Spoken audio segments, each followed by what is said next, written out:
শুধুমাত্র যুক্তরাষ্ট্রেরই গ্রিনল্যান্ডকে নিরাপদ রাখার ক্ষমতা রয়েছে বলে মন্তব্য করেছেন মার্কিন প্রেসিডেন্ট ডোনাল্ড ট্রাম্প। গ্রিনল্যান্ড নিয়ন্ত্রণে নিতে বল প্রয়োগ না করার ঘোষণা দিয়ে দ্রুত আলোচনার আহ্বান জানান তিনি। বুধবার সুইজারল্যান্ডের দাভোসে বিশ্ব অর্থনৈতিক ফোরামের বার্ষিক সম্মেলনে দেয়া ভাষণে তিনি একথা বলেন। বিশ্ব অর্থনৈতিক ফোরামের সম্মেলনে যোগ দিতে বুধবার সুইজারল্যান্ডের দাভোসে পৌঁছান মার্কিন প্রেসিডেন্ট ডোনাল্ড ট্রাম্প। সেখানে বিশ্ব নেতাদের সামনে দেয়া ভাষণে তিনি বলেন, ডেনমার্কের স্বায়ত্তশাসিত অঞ্চল গ্রিনল্যান্ডের মালিকানা যুক্তরাষ্ট্রের কাছেই থাকা উচিত, কারণ শুধু যুক্তরাষ্ট্রই একে রক্ষা করতে পারে। তবে গ্রিনল্যান্ড দখলে নিতে বল প্রয়োগ করবেন না বলেও জানান Trump. That's probably the biggest statement I made because people thought I would use force. I don't have to use force.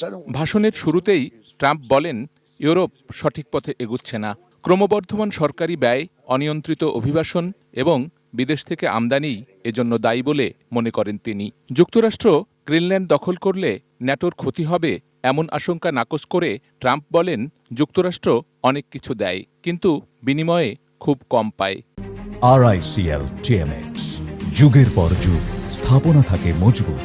European capitals that the only way to grow a modern Western economy was through ever-increasing government spending, unchecked mass migration and endless foreign imports. তবে Greenland দখল প্রশ্নে ট্রাম্পের আগ্রাসী অবস্থানের জেরে যুক্তরাষ্ট্রের ঘনিষ্ঠ মিত্ররাই এবার প্রকাশ্যে বিরোধিতা করছে।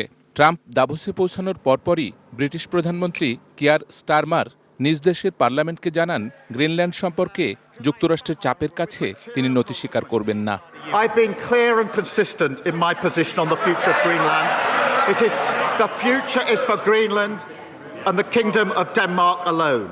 এছাড়া গ্রিনল্যান্ড দখলে বাধা দিলে শুল্ক আরোপের হুমকি দেওয়ায় ট্রাম্পের কঠোর সমালোচনা করেছেন ফরাসি প্রেসিডেন্ট এমানুয়েল ম্যাক্রোঁ। মঙ্গলবারই দাভোস সম্মেলনে ম্যাক্রোঁ পরিষ্কার জানিয়ে দেন, হুমকি বা জবরদস্তির কাছে নতি স্বীকার করবে না Europe.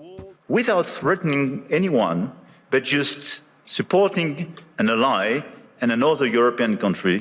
Sheikh Abdus Salam, desk report, ATN news.